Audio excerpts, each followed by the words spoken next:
কুমিল্লার কোল ঘেঁষে বয়ে চলা গোমতী নদীতে চলছে মাছ শিকারের উৎসব।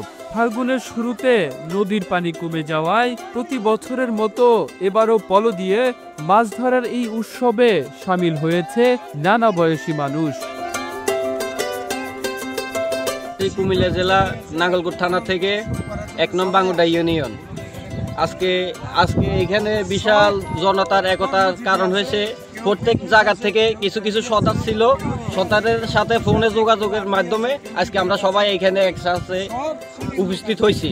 তো উপস্থিত হওয়ার কারণে অনেকে বিশাল বড় বড় মাছ পাইছে, বোয়াল, কার্ফু, এরপরে গজার, বিভিন্ন জাতের মাছ পাইছে। এই তো আমিও একটা বাগার মাছ পাইছি। প্রতি বছর শীতের শেষে বসন্তের শুরুতে নদীর উজানে পানি কমে আসলে কুমিল্লা ও আশপাশের এলাকার শৌখিন মাছ শিকারীরা দূর দূরান্ত থেকে এসে এই ঐতিহ্যের উৎসবে সামিল হন।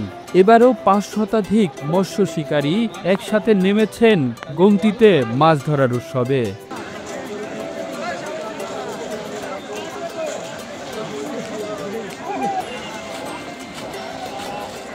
গোমতী নদীর কুমিল্লা সদর উপজেলার ভারত সীমান্তের 0 পয়েন্টের কটক বাজার থেকে চাঁদপুর পর্যন্ত নদীতে নেমে হেঁটে একদিনে প্রায় ৫ কিলোমিটার এলাকায় চলে এই মাছ শিকার। পলো, ছিটা জাল, ঠেলা জালে মিলছে বড় রুই, কাতলা, বোয়াল, গজার, আইর, মৃগেল মাছ।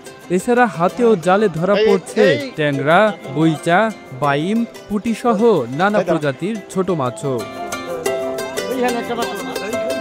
চাঁদপুর এলাকায় গিয়ে দেখা যায় একসঙ্গে অসংখ্য মানুষ নানা সরঞ্জাম দিয়ে নদীতে নেমেছে মাছ ধরতে। সম্মিলিত এই মাছ ধরার উৎসব দেখতে সেখানে ভিড় জমিয়েছেন উৎসুক মানুষ। এ সময় কারো পলো কিংবা জালে বড় মাছ ধরা পড়লেই হই হই রবে মুখরিত হয়ে উঠছে পুরো নদী এলাকা। শৌখিন এই মৎস্য শিকারীরা জানান, মোবাইল ফোনে যোগাযোগ করেই এই জমায়েত হয় প্রতি বছর।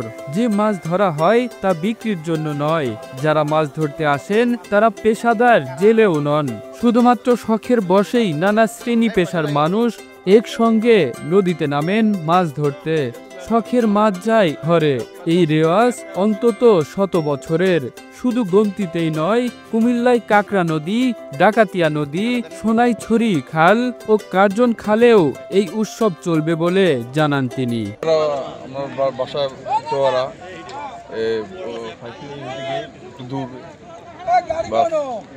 আমি বাড়ি চলে যাবো। সবাই আইয়া দেখা জড় হয়, এরপরে আমরা কাকা সবাই যোগাযোগ করে সবার সাথে, লোক জড়ো করে চোয়ারা, সবাই আমরা অত্তর সবাই না। সদর দক্ষিণ উপজেলার হাজতখোলার বাসিন্দা সৌদি আরব প্রবাসী বিদেশ থেকে ছুটিতে এসে সময় মিললেই এই মাছ ধরার উৎসবে চলে আসি। সারাদিনের জন্য সিএনজি অটোরিকশা ভাড়া করে আমরা 5 জন এসেছি। ভালোই লাগছে। তিনি 8 কেজি ওজনের একটি মৃগেল মাছ পেয়েছেন বলেও জানান। খোঁজ নিয়ে জানা গেছে, মাছ শিকারীদের প্রতি বছর যিনি একত্রে করেন তিনি হলেন সর্দার আব্দুল রহিম। তার বাড়ি সদর দক্ষিণ উপজেলার চোয়ারা এলাকায়। তিনি জানান, গোমতী নদীতে পানি কমে আসলেই আমরা মোবাইল ফোনে যোগাযোগ করে একদিন তারিখ ঠিক করি, পরে একসাথে নেমে পড়ি নদীতে। বেশিরভাগই পলো নিয়ে আসেন মাছ ধরতে, কেউ কেউ নিয়ে আসেন জাল। প্রতি বছর নদীতে একসাথে মাছ ধরা আমাদের প্রাণের উৎসবে পরিণত হয়েছে। Kamrul Islam, the news Bangladesh, national desk.